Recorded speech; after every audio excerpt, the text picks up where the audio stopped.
ला न्याय लवकर मिळावा, न्याय आपल्या दारी या संकल्पनेनुसार बीड न्यायालयाची 82 कोटीची इमारत आहे, परंतु न्याय आपल्या दारी या तत्वानुसार district court, additional district court गेवराईला झालंय, सिनियर डिव्हिजन आष्टीला झालंय, माजलगावला झालंय, तरी बीडला सुद्धा खंडपीठ, सहकार न्यायालय, कामगार न्यायालय झालं पाहिजे अशी आमची मागणी आहे। आणि बीड जिल्ह्याला जोडून पूर्ण तालुक्यातले आजूबाजूचे जिल्हे सुद्धा बीडला खंडपीठाला जोडले पाहिजेत अशी आमची प्रमुख मागणी आहे। कोल्हापूरला सर्किट बेंच झालं, त्याच धर्तीवर प्रत्येक जिल्हा न्यायालयामध्ये एक उच्च न्यायालयाचं खंडपीठ व्हावं अशी मागणी महाराष्ट्रातून पहिल्यांदा आमच्या बीड जिल्हा वकील संघानं केली।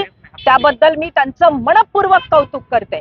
आज प्रत्येक गटामध्ये, प्रत्येक गणामध्ये न्याय आपल्या दारी ही संकल्पना देशाचं शासन राबवत आहे।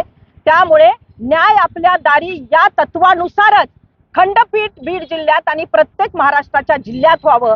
बीड जिल्ह्यामध्ये सहकार न्यायालय यावं, बीड जिल्ह्यामध्ये कामगार न्यायालय यावं आणि बीड जिल्ह्यामध्ये एका छताखाली ग्राहक मंच यावा, अशा प्रकारची मागणी बीड जिल्हा वकील संघातर्फे आज प्राथमिक स्वरूपात करत आहोत। याच्यानंतर अधिक तीव्र आम्ही बीड जिल्हा वकील संघ म्हणून आंदोलन करणार आहोत आणि रस्त्यावरची लढाई लढून बीड जिल्ह्याला उच्च न्यायालयाचं खंडपीठ आणणार आहोत।